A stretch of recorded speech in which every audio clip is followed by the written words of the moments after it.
Welcome back to the Business of Soul Searching. I'm Erin, your host, and I invite you to join me as I travel from city to city, interviewing people from different walks of life that have faced their fear and came out on the other side. Are you ready for this?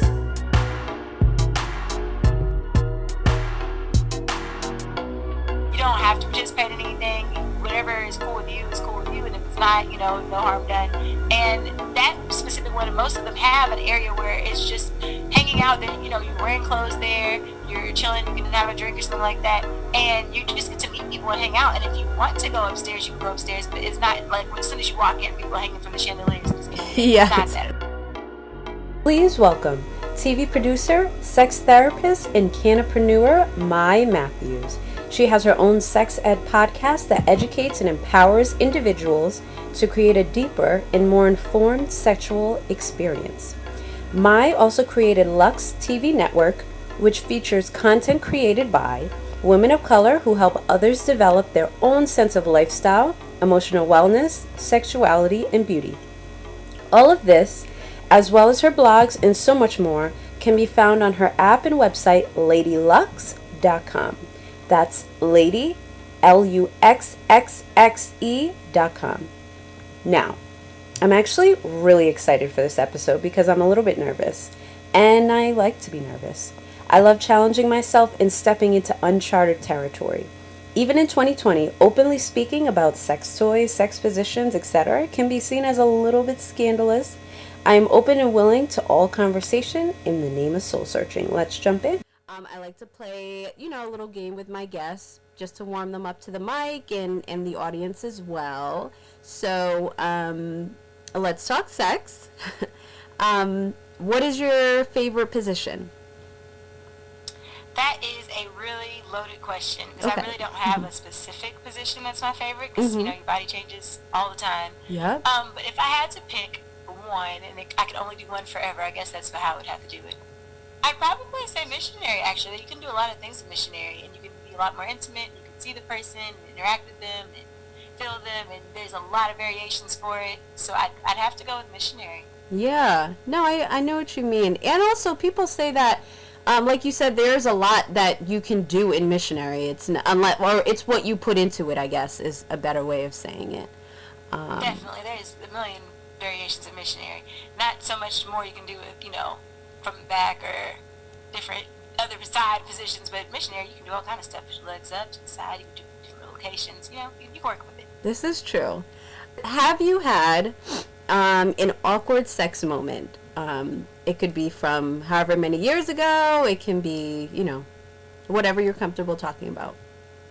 Of course, there's always awkward sex moments, especially if you are having a good sex life and you have a bunch of them, because that means you're trying new things and you're not going to be good at them, and you're going to have to communicate things that might not be very fun or comfortable to communicate, so you're going to have lots and lots and lots of awkward moments. And I feel, I don't have one specific one I'm thinking of off bat, but there's a lot of them in general, and being a polyamorous person and going to a lot of sex events and things like that, there's always stuff coming up. And one time, it was, I don't want to say it was group sex, but it was more of a public sex atmosphere, and somebody passed gas really loudly for a very long time. Oh my gosh. Okay. I mean, we're all adults and we're mature, and it's okay, it's cool, but it was just so long you couldn't even, ignore it. It was just really funny. Yeah. And we just laughed after that. Everybody just stopped, you know what, let's go eat, let's go do something else, and, just kind of moved around, went to different areas of the venue, and came back, and it was a really funny, awkward situation that technically I wasn't a part of, but I was, because everybody there, even if you weren't even in that area where they were, you're just like, yeah. That just happened. That is really, and I'm sure the person was either really mortified or they were just like, yeah, whatever. I mean, it happens.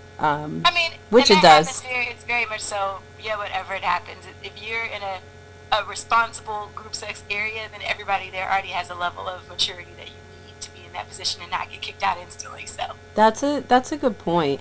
And a lot of people, I'm just learning about group sex in regards to sex clubs, sex parties, that type of thing. Is that what you mean by group sex? It was a portion? Not an orgy. not an orgy where everybody's just doing each other, but more of a, there's lots of sex clubs, sex venues, private lounges where they make an experience and they have different rooms and themes. It's really fun. Even if you just go and you're a voyeur, I'm definitely more on the voyeur side than the acting side. But they're really, really fun. Even voyeurism can give you some kind of sexual experiences if you know how to mentally take yourself there. So that's definitely what I'm talking about. It was in New Orleans, there was it's like a 2-story house type sex club, and they're really, really fun. That's what I'm told, and they're like, you don't have to, or the few people that have talked to me about it, they really normalized it, and I felt comfortable asking questions about it because it's almost like this taboo like thing, you know what I mean, that people go to, and I'm like, these are really, you mean they're orchestrated, they're organized, and people are like, yeah, people go, and sometimes you bump into someone you've known before, sometimes there's like a code of like, it's just, a thing that grown people do that they're interested in exploring. I think is kind of what you're saying as well. Pretty much, and it's more people think that, oh, you go there and you're going to feel pressure into doing something, or people are going to expect that you're there and you have to say yes to someone, or people are going to bother you. It's actually the complete opposite experience because you are in that environment. There's so many, I don't want to say rules, but there's so many boundaries that people are very respectful of, and there's a protocol to do things, and there's a way to do things to make sure that it's a fun and comfortable and safe environment for everyone. So I think if people went and they reversed on what those rules are, so they don't offend people, they would find that it's a really respectable area, and people are very cautious of making sure that everybody feels respected and comfortable. And you don't have to do anything. I wouldn't go there just to gawk and look at people because that's kind of rude. But you don't have to participate in anything. Whatever is cool with you is cool with you, and if it's not, no harm done. And that specific one, and most of them have an area where it's just hanging out there. You're wearing clothes there, you're chilling, you can have a drink or something like that, and you just get to meet people and hang out. And if you want to go upstairs, you can go upstairs, but it's not like as soon as you walk in, people are hanging from the chandeliers and just getting in. Yes. It's not that at all. That's why I don't know if media makes it seem like that, but that it's, or the way that my friends described it, they're like, it's really nothing like that. Exactly how you're explaining it. It's safe, and there are levels, like it goes by your comfort zone. But okay, it's good to hear from you because the friends that I had that were telling me about it are guys, so I didn't know. Everyone has a different. What'd you say? Approach it. I said exactly. When it's a guy, you're like, you might have thought it was safe. Yeah. As a woman, do they feel safe? Exactly. Or just, I was just like, they just, I feel like everyone has a different experience, and I'm sure men have a different experience from women. Not to say they have a more positive or negative or whatever experience. It's just going to, I would just feel different, I think, as a woman. I guess maybe I would feel maybe judged a little bit, just organically, just because of our society. I wouldn't want to feel judged, and I know the place is safe, but I would kind of bring a little bit of those nerves in with me to start, I think. Really? What kind of, judgment in what way? Personally, I would feel like, who am I going to see there? Who am I going to see there that I work with? Who am I going to see there that I've been with before? Who am I going to see? Oh, I can fix that real quick. Yeah. So when I was younger, we would go to the thrift store a lot. Now I love thrifting, but we'd go to the thrift store, not for everything, but just for, let's say my mom really wanted the cast iron skillet, and now I know she's smart because that's where you get the best cast iron skillets. But we would go there, and I'm like, oh my God, what if somebody sees me here? And she's like, okay, well guess what? If you saw them here, they are also here. Yeah, seeing you, or we're seeing each other. Exactly. So if somebody sees you there, and they're not going to see you from the outside of there, that's impossible, basically, because most of them, they're so far in before you can see someone. They'd have to see you walk in. So if they saw you there, they're there too. And if they've been there, it's probably not their first time. And if it is their first time, they're probably with someone else who's telling them the protocols and how things go. And hopefully they have an open mind. Majority of people that are there have an open mind, and they're not going to judge you because they understand that, we're adults and you can do whatever it is that you want to do, and it doesn't really make you one way or the other, or prude or not prude, or what you're there for, whatever. So I think if you went, you find it's a really non-judgmental area, if there ever was one. Yeah, okay. Well, that's consistent, and I don't, I don't know if I'll ever find myself there in person. It does sound very intriguing. I really do support the education of sex, because my personal thing and what drew me to you and following you, you empower me to explore sex and to really that I and other people deserve a higher quality of sex if I want it. And that, just like any art, any other trade or skill, is, goes with practice. And researching things, whether it's watching porn or, listening to your show and podcasts and all of that great stuff. That I'm so glad you're putting out amazing content for people, to help them, and they can kind of just consume it at their own rate. They don't have to, it doesn't have to necessarily be a public thing. It can just be them kind of educating themselves, whether they're single, in a relationship, or whatever. I really, really respect that about you, for sure. But my question for you is, I thought you made an amazing point in regards to the thrift shop. Have you ever felt judged personally, whether it was in your own community, like in the industry that you're in, or people outside of that?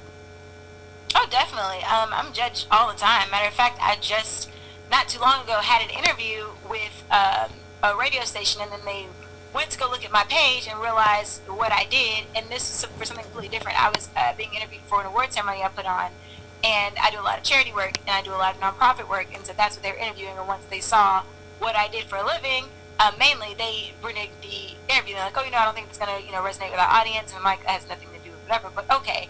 But even when I was younger, and it's funny because I was talking to my husband about that earlier this morning. A lot of people had a problem with me when I was in college or in high school. I've never really been monogamous ever. I've always been polyamorous, and I've never been apologetic about that. And so when I was in college and I would talk to multiple men, people were like, oh, she talks to a lot of dudes, or, she's a hoe, or she's that. And they were like, first of all, especially in college, I wasn't touching any of them because you all have syphilis, gonorrhea, AIDS. Like, I watched you all go back and forth and everything. And because I was very much more with the guys and doing MMA and, wrestling and stuff like that. I like to swim long distances and have fun, like, in the gym with them. I got to see a lot, and I'm like, y'all all dating the same person. So, and then the more people I talk to, and I know, oh, like, I'm talking to this girl too. Okay, well, guess who else talking to them?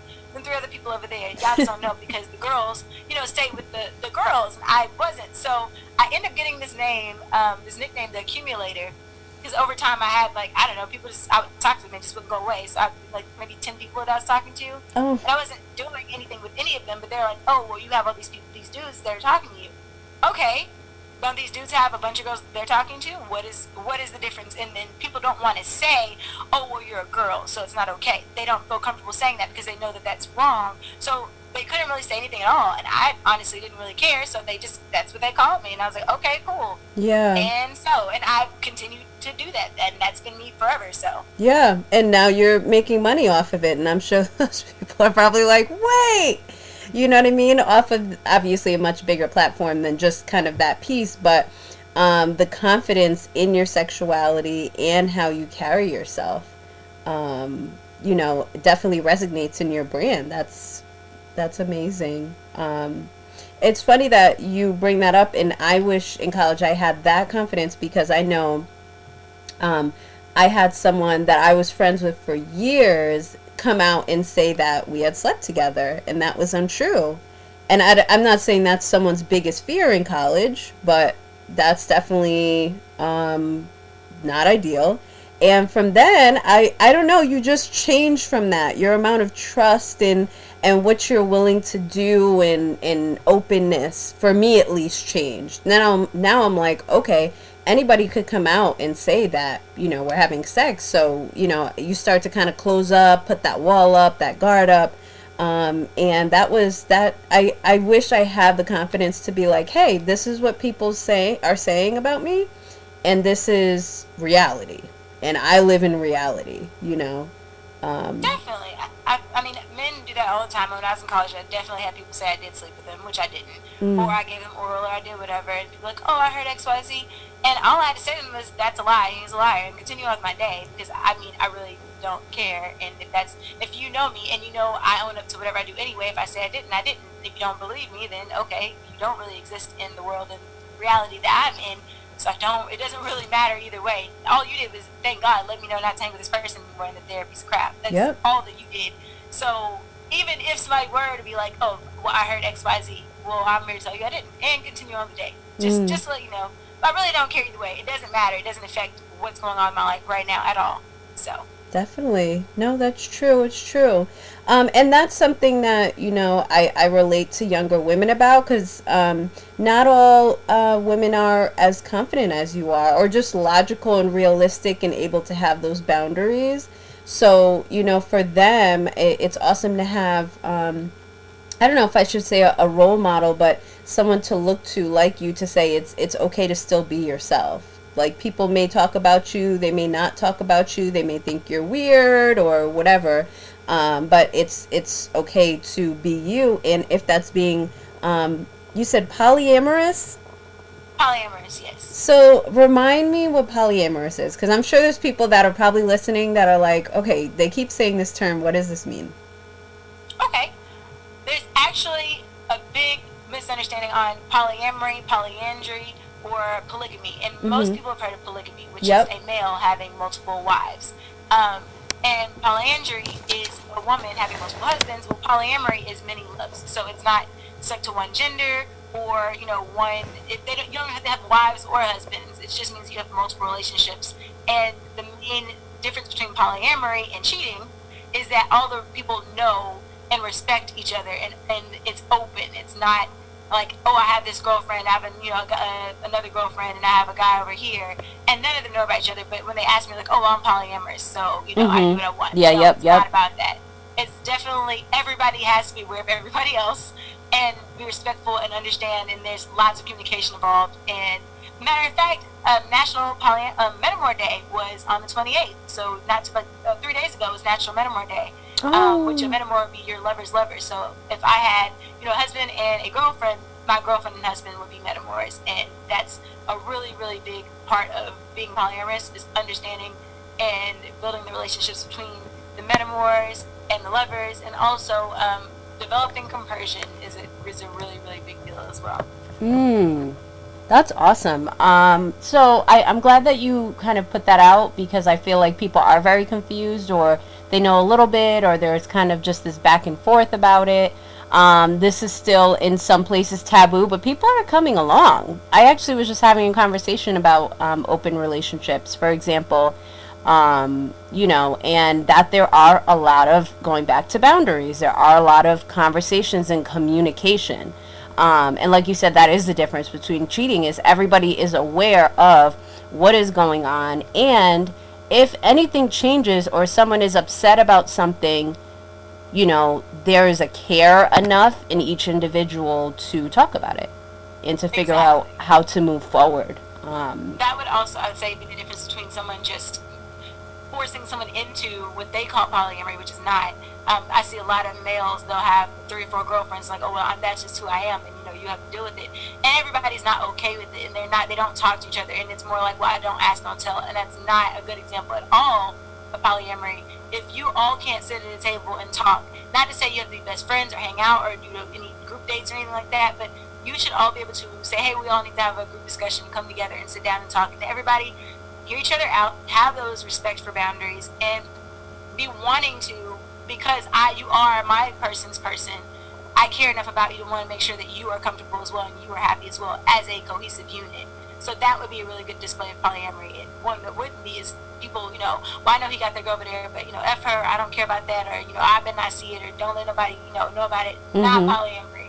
Definitely a very not okay situation. You should probably talk to somebody. Because then eventually you are going to see it. If it's a text, or if it's a something, or even if you don't see her out, you guys live in different cities, or you're just going to feel the difference in your partner, like, eventually something is going to come up if you're with someone for a certain amount of time and they're with someone else. So it's like avoiding the issue, just like in any other type of relationship. It's just going to eventually bubble back up. Well, not only that, if you're not okay with it, that means you're with somebody who doesn't respect your wishes or your boundaries, and they're pressuring you to be in a situation you don't want to be in. Definitely. And that's not okay. So just for that pure reason that this person doesn't respect what you want, and they're forcing you, not forcing you, but pressuring you to go along with what they want despite what you're telling them, that's the reason why you need to go talk to somebody. If you're in a polyamorous relationship and you don't want to be, then you're not in a polyamorous relationship. You're probably in an abusive relationship or a emotionally abusive or manipulative relationship, because everyone in a normal, healthy polyamorous relationship is polyamorous. Yeah. Yep. And has consented to this, or even if they're new to it, they're aware, people have educated them, they know what they're getting themselves into, and they're okay with whatever boundaries y'all have set. Exactly. And sometimes it's okay to start and realize halfway through, you know what, I thought I was poly and I'm not, and that's okay too. That's a word. Well, I was going to say, I think this would be a great place to take a quick break. We're going to come back. We're going to talk briefly about travel, because I love talking about experiences. I love talking about having people, tell their personal story of soul searching. And I also like to talk about travel. That's one of my favorite topics. So we will be right back. Okie dokie.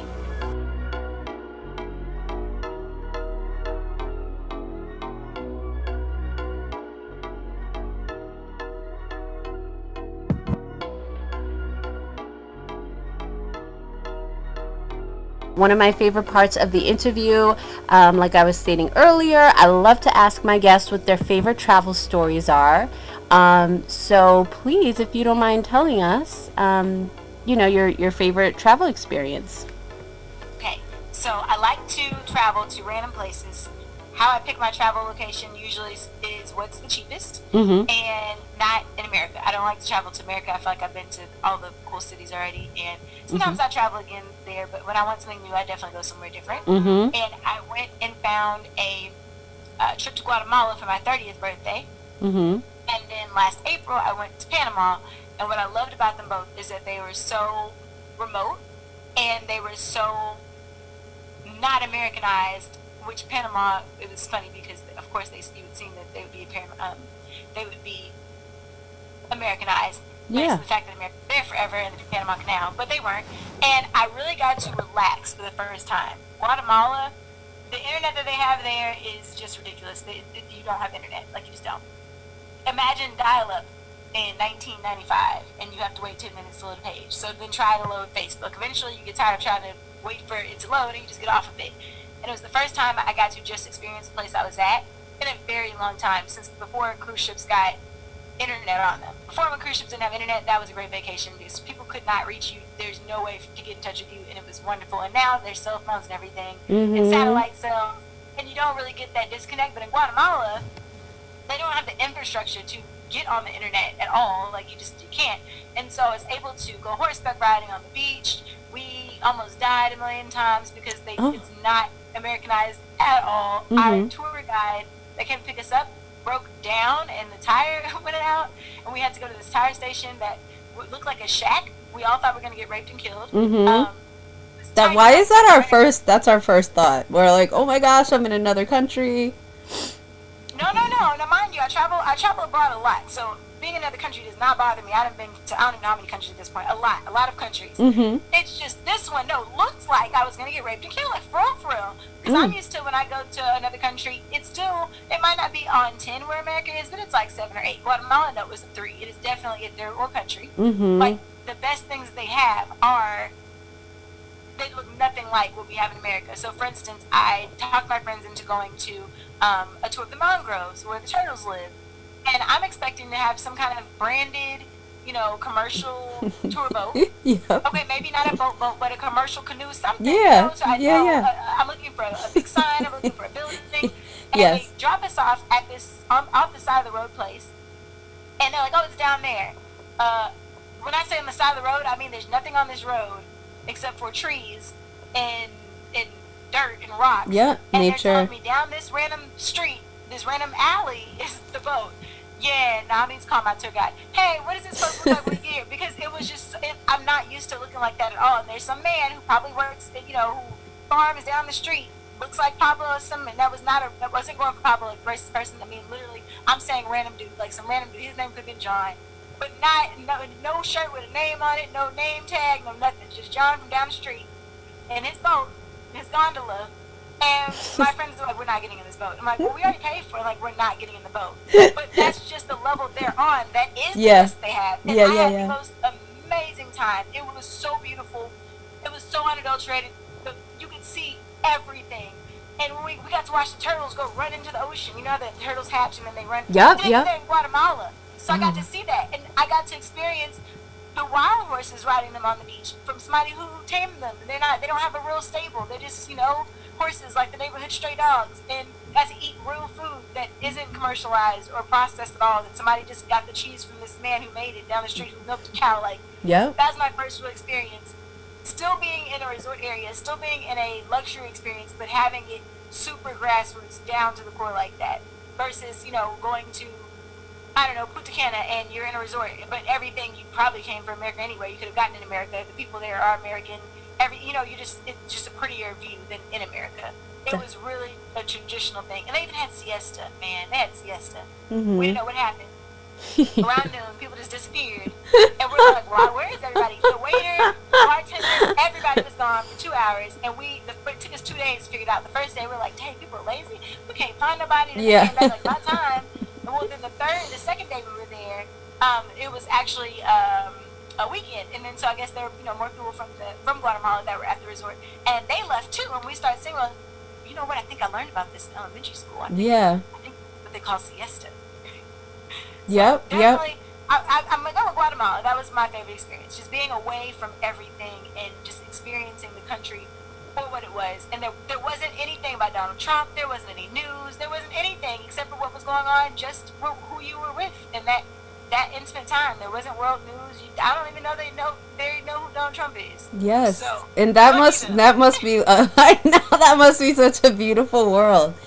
And I think people do need that space. I think we get almost not addicted, but we get so used to having news forced down our throat, and being online, especially if you're an entrepreneur or business person, kind of needing to manage your social media, and just it is nice to just step away and be like, you know what, as opposed to fighting with my phone because my phone is so slow because I'm in another country, I could just enjoy the moment, because when I get home I'm gonna wish I enjoyed the moment.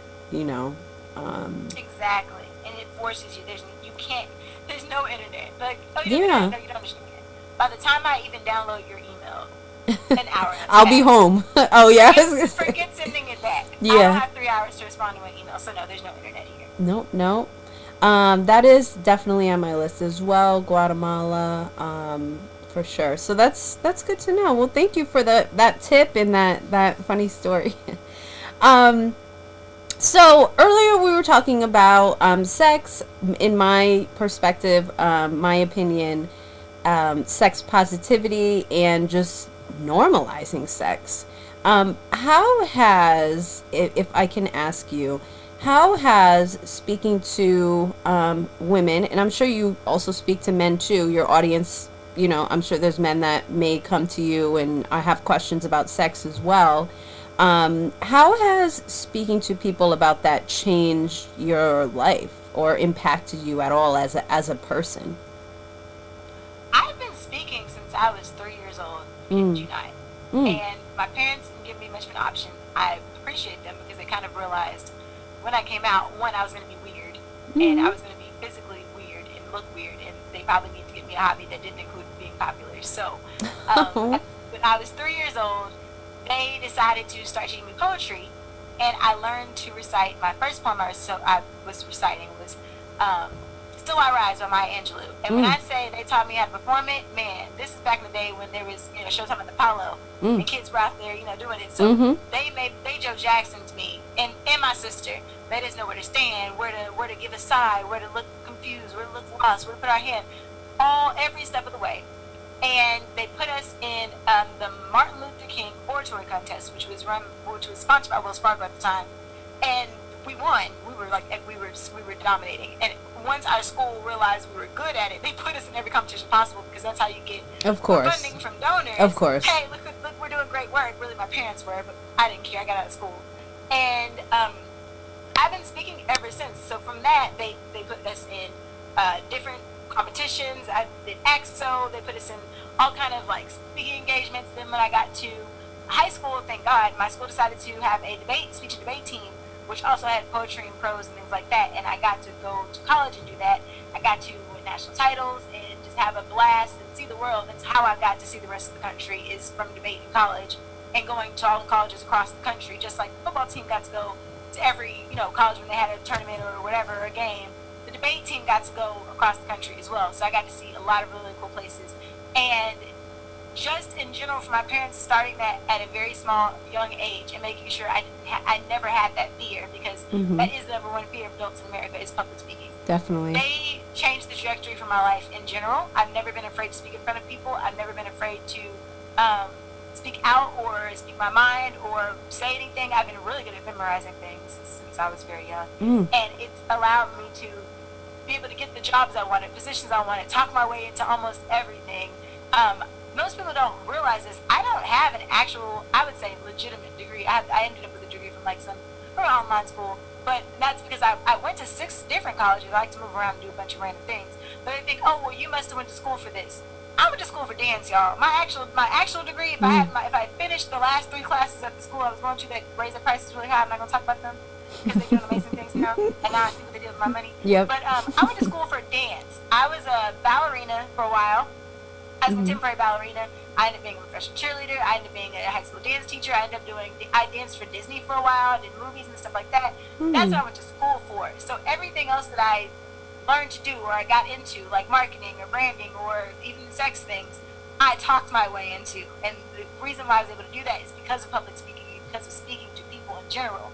Now, if you're asking about speaking to people in business or speaking to people in the sex industry, I would say it's split. With business, I've learned that the littlest things I take for granted, the smallest bits of knowledge that I have, I take for granted. And most people, when I'm thinking, oh, they don't need to know that, everybody knows that. No, they don't. They have no clue. And that I can provide a lot more valuable resources to people than I believe, or I think that I can, and I know more than I think that I know, just by talking to people and getting feedback from them. And an example is that I spoke at excellence program for middle school last Friday. And in that, I gave a 10-minute talk on Black entrepreneurs and how we ourselves need to take on some of the approaches that I spoke on the Detroit Housewives League. And the tidbits I gave out, like I said, it's for middle school, it's for little kids or whatever. Not that I didn't care about it, it's just that I felt that their education level is a lot younger, of course, or smaller than a grown adult. So I gave them tidbits for middle schoolers. And the parents that were there came up and told me, oh my God, just that 10 minutes, you gave me a wealth of information. And I was like, wow, I geared my speech for middle schoolers, what they can do, where they can start at. And there's lots of adults that's the level that they're at and where they're starting. And it gives me a lot of motivation to move forward, just the same as in the sex industry, speaking to women and even getting feedback from them, finding out what they don't know that I assume that people know, and not to say that, oh, I feel like I know a lot more than people. It's more so I feel that there's been a disservice done to them, because where the world and the reality that I'm in, the people that I'm surrounded by, they've been having the privilege and the gift of being educated in these instances, and there are lots of people that don't have the education, and it's not always because of poverty or money or race or anything like that. When it comes to sexuality, it's about religion or just access or parental morals or whatever it is, to know that